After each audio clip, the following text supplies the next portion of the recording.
అందరికీ నమస్కారం. రాష్ట్ర ప్రజలకి, శ్రేయోభిలాషులకి ప్రతి ఒక్కళ్ళకి భైరెడ్డి సిద్ధార్థ రెడ్డి గారు నందికొట్కూరు ఓడిపోయిన ఎమ్మెల్యే, ప్రతిపక్షం లేని పార్టీ. మరి భైరెడ్డి సిద్ధార్థ రెడ్డి బాపట్ల జిల్లా షేకూరులో 1 ఇయర్ బ్యాంక్ అమర్నాథ్ గారు 10th క్లాస్ స్టూడెంట్ని పెట్రోల్ పోసి దహనం చేశారు. అప్పుడు మీరందరూ ఎక్కడికి వెళ్ళారు? ఒకసారి చెప్పగలరా? అప్పుడు మాట్లాడని వారు ఇప్పుడు ఎందుకు మాట్లాడుతున్నారు? అదేనా మీ పరిపాలనలో అన్నీ దహన సంస్కారాలు, డోర్ డెలివరీలు, పెట్రోల్ పోసి తగలబెట్టడాలు ఆ విధంగా చేశారు.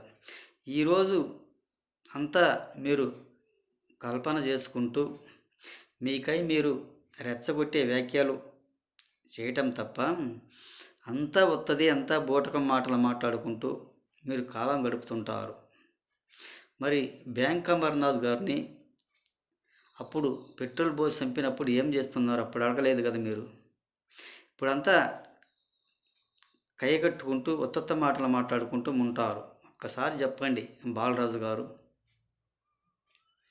మీరు ఇలా ఉత్తత్త మాటలు మాట్లాడుకుంటూ ప్రెస్ మీట్లు పెడితే రాష్ట్ర ప్రజలు ఎప్పుడు ఊరుకోరు. ఒక్కసారి చెప్పండి. అదే మీ హయాంలోనే జరిగిన టీవీలో ఏం చెప్పలేదు. మరి భైరెడ్డి సిద్ధార్థ రెడ్డి గారు వాళ్ళకి ఇల్లు లేదు, వర్షానికి తడిసిపోతున్నాము అని కూడా పట్టించుకోలేదు.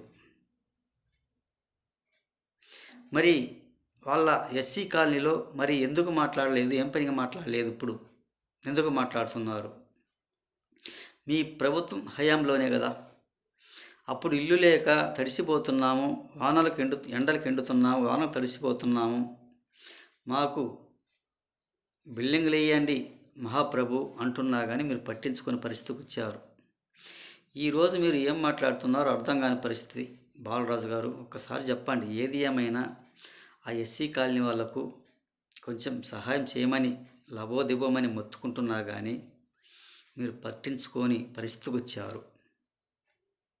ఒక్కసారి చెప్పండి, మీ ప్రభుత్వంలో ఉన్న పనులన్నీ మీరు చేసినవన్నీ అని తెలుసుకోవాల్సిందిగా. మీరు ఊరక ఉత్తత్త ప్రెస్ మీట్లు పెట్టుకుంటూ ఉంటే ఇది సహజమైంది కూడా కాదు అని తెలియజేస్తూ రాష్ట్ర ప్రజలకి, శ్రేయోభిలాషులకి ప్రతి ఒక్కళ్ళకి హృదయపూర్వక ధన్యవాదాలు.